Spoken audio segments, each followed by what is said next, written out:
Hi, I'm Carol O'Mara, horticulture entomologist with Colorado State University Extension in Boulder County. One of the things that starts happening to America's favorite garden vegetable, the tomato, is that it starts getting a whole host of complaints in midsummer. One of the most common ones that we see here in our area is early blight. It's a fungus that starts attacking from the ground up. Spores are overwintering in the soil and they splash onto the young leaves of the plant. That's why it gets the name early blight. But don't be fooled. You're not going to start seeing the symptoms until about mid-July, when the fungus starts doing its dirty deed. As it starts growing on the leaves are going to start to discolor, generally with the older ones first. You can see here they start to yellow, but what's really characteristic of this particular fungus are target-like spots like this. It's going to have a dead center, and then it's going to have this yellow halo around it.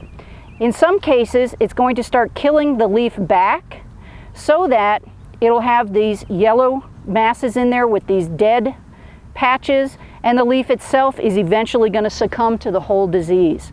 This is going to start climbing up all the way through the plant, and although a lot of them can typically outrace it by setting fruit and being done before the fungus starts really affecting the fruit, the problem with early blight is it's going to start really taking its toll on the plant's reserves and somewhat diminishing the amount and quality of the produce that you get.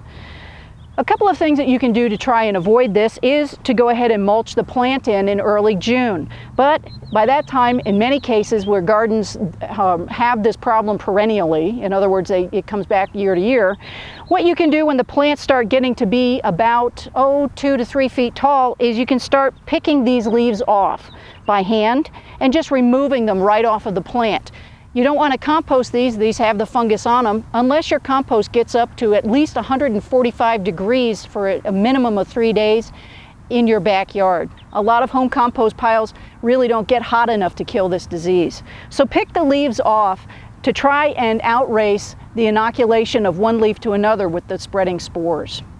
Another problem that these tomatoes can typically start getting is a sensitivity to herbicides.